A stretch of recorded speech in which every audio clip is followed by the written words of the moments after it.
maraming salamat sa pakik ng aking asawa. Salamat sa inyong mga greetings, mga insan, mga lods, mga tiyo-tiya, lolo-lola. Salamat po sa inyong pag-alala sa aking arawan. Ako po ay 33 years old na. Puta edi wow! Lumalaban pa. What? Para sa bayan. Ay, What the fuck? lumalaban pa para sa ating kabayan, diba?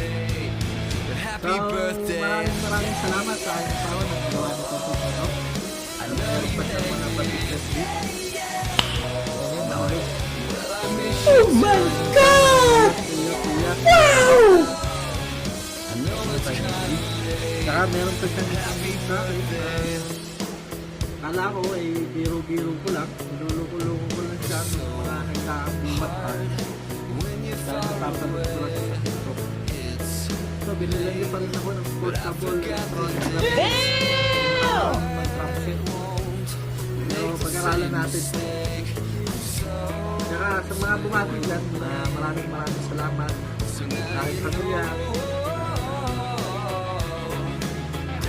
Asawa, trabaho, kaibigan, maraming salamat sa inyo mga pagkati. Hindi ko na kayo may isa. Happy birthday. Napakarami. Nararamdaman ko rin na maraming sa akin.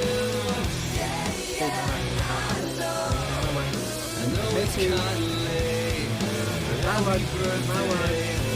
Shout out nga pala kay paring mo. Kasi sana paring mo guys.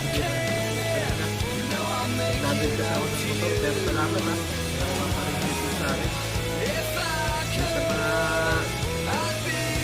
katrabaho ko, si So shout out sa iyo, Brad. Salamat sa pagbati. Kay Atty. Earl. Kay paring mo. Pagtawag pa.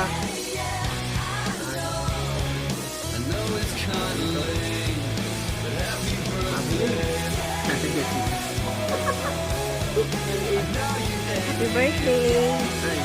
I love you! Love you more. Love, love, love you!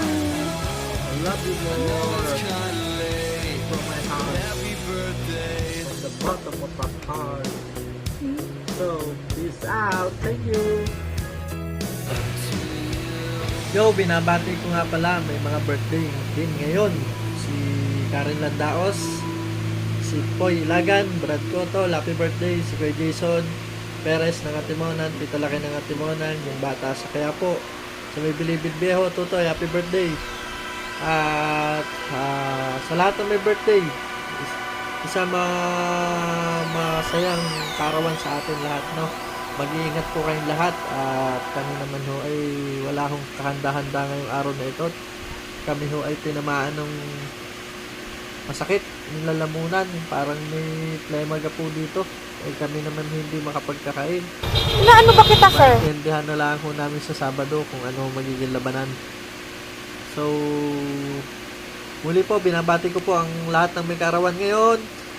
Happy birthday po sa atin. Mag-iingat po ang lahat. Peace out.